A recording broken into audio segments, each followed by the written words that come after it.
ഞാനൊരു കാര്യം ചോദിക്കട്ടെ, പി.കെ. ശശിയെ ഈ പരാതി ഉണ്ടായിട്ട്, പാർട്ടിക്കകത്ത് പരാതി ഉണ്ടായിട്ട് ഈ സർക്കാർ പോലീസിലേക്ക് ആ പരാതി പോലും കൊടുക്കാതെ അവസാനം സസ്പെൻഡ് ചെയ്ത് നിർത്തി.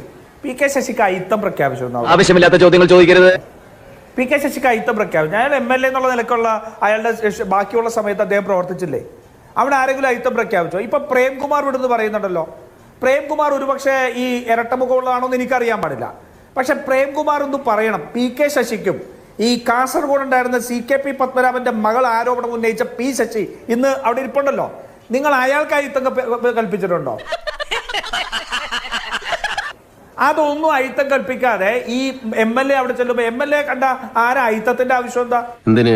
ചുമ്മാ അയാളുടെ നിയോജക മണ്ഡലം, അയാൾ പ്രവർത്തിച്ച സംഘടനയിലുള്ള ആൾക്കാർ. അഭിലാഷേ, നാളെ പിണറായി വിജയനെതിരെ ശക്തമായിട്ടുള്ള സ്റ്റോറി ചെയ്ത അഭിലാഷിനെതിരെ, ഒരുപക്ഷെ വിനു വി ജോണിനെതിരെയും മറ്റുള്ളവർക്കെതിരെ ഉണ്ടായ പോലെ ആക്രമണം ഉണ്ടാവും.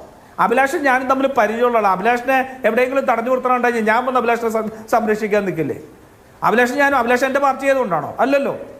അവിടെ അവർക്കുള്ള ബന്ധങ്ങളൊക്കെ അവിടെ ഉണ്ടാവും. ആ ബന്ധങ്ങളുടെ അടിസ്ഥാനത്തിലൊക്കെ പല ആൾക്കാരും ചെയ്യും. ഞങ്ങൾ മാതൃകാപരമായ നടപടിയെടുത്ത് കോൺഗ്രസിന്റെ സംരക്ഷണമില്ല, പാർലമെന്ററി പാർട്ടിയുടെ സംരക്ഷണമില്ല, പ്രത്യേക ബ്ലോക്കായിട്ടിരുത്തി ഈ നാടകം കളിക്കുന്നതിന് പകരം CPM-ന്റെ നേതൃത്വത്തിലുള്ള സർക്കാർ ചെയ്യേണ്ടത് അയാൾക്കെതിരെ പരാതി ഉണ്ടെങ്കിൽ അല്ലെങ്കിൽ അയാൾക്കെതിരെ എന്തെങ്കിലും തെളിവുണ്ടെങ്കിൽ അത് അന്വേഷിച്ച് നിയമത്തിന്റെ മുന്നിൽ കൊണ്ടുവരാം.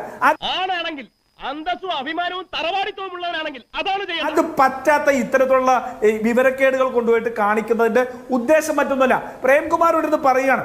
പ്രേംകുമാർ പറയില്ല. പേരാമ്പ്രയിൽ നടന്ന ആക്രമണത്തിൽ പ്രേംകുമാർ മുന്നോട്ട് വെച്ച വാദം എന്തായിരുന്നു? പ്രേംകുമാർ മുന്നോട്ട് വെച്ച വാദം അതിനകത്ത് യൂത്ത് കോൺഗ്രസ്സുകാർ തന്നെ ഷാഫിയെ ആക്രമിച്ചു എന്നുള്ള നിലയ്ക്കല്ലേ?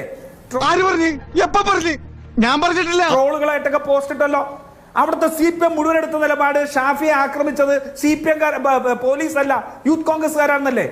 മഷിയൊടിച്ചതാണെന്ന് ഇവർ പറഞ്ഞില്ലേ, മന്ത്രിമാർ മുതൽ. അവസാനം അവിടുത്തെ SP വളരെ കൃത്യമായിട്ട് പറയുന്നു, ഗൂഢാലോചനയോടുകൂടി പോലീസിനകത്തു നിന്ന് ഷാഫിയെ മാത്രം ലക്ഷ്യമിട്ട് ലാത്തി കൊണ്ടടിച്ചു ഇല്ലേ? നാളെ ഉളുപ്പുണ്ടെങ്കിൽ പ്രേംകുമാർ ഇവിടെ നിന്ന് പറയുമോ? പ്രേംകുമാർ മറ്റേ ഇന്ന് സംസാരിക്കേണ്ടത് ഇല്ലേ? അപ്പൊ ഇത്തരത്തിലുള്ള വിവരക്കേടുകൾ, ഇത്തരത്തിലുള്ള ഈ അജണ്ട മാറ്റൽ എല്ലാം ഉണ്ട്. പിന്നെ ശ്രീപത്മനാഭൻ അയ്യോ ഒന്ന് പറയണം, എന്തൊരു ധാർമ്മിക ബോധത്തിന്റെ അടിസ്ഥാനത്തിൽ ഉന്നാവൂലെ ആ MLA ആ പാർട്ടിയിൽ നിന്ന് പുറത്താക്കിയത് കോടതി ശിക്ഷിച്ചതിന് ശേഷമാണ്. ബുദ്ധിയില്ലാത്ത ഇവൻ നിവൃത്തിയില്ലാതെ ചെയ്തു പോയതാണ്. ആർക്കടാ ബുദ്ധിയില്ലാത്തത്?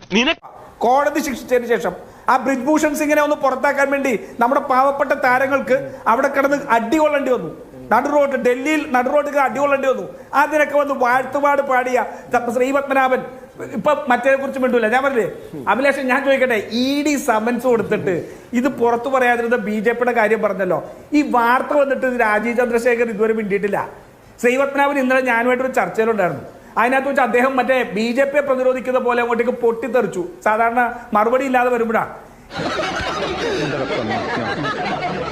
BJP-യുടെ കേരള നേതൃത്വം പോലും മുഖ്യമന്ത്രിയുടെ മകൾക്കെതിരെ സമൻസ് വന്നിട്ട് അതിനെ സംബന്ധിച്ച് മുഖ്യമന്ത്രിക്കെതിരെ ഒരു പ്രസ്താവന ഇറക്കിയിട്ടില്ല. അതാണ് ഞങ്ങൾ പറയുന്ന. പ്രേംകുമാർ കേട്ടോ, ഞങ്ങൾ പറയുന്നത് അറിയോ? ഈ BJP പിണറായി വിജയൻ കൊടുക്കുന്ന സംരക്ഷണത്തെ കുറിച്ച് ഞങ്ങൾ പറയുന്നത്.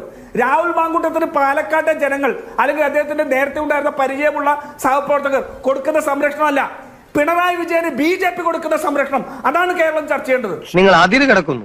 കാരണം ആ സംരക്ഷണത്തിന് വേണ്ടിയാണ് കേരളത്തിലെ മതേതരമായ കേരളത്തെ ഭിന്നിപ്പിച്ചുകൊണ്ട് വർഗീയത ഉണ്ടായിക്കൊണ്ട് BJP-ക്കിടെ കൊടുക്കുന്നത്. ഈ SP എവിടത്തെയായിരുന്നു? RSS-ന്റെ പരിപാടിയിൽ അല്ലെ SP പങ്കെടുത്തത്? RSS-ന്റെ പരിപാടിയിൽ SP-യെ പറഞ്ഞു വിട്ടത് ആരാ?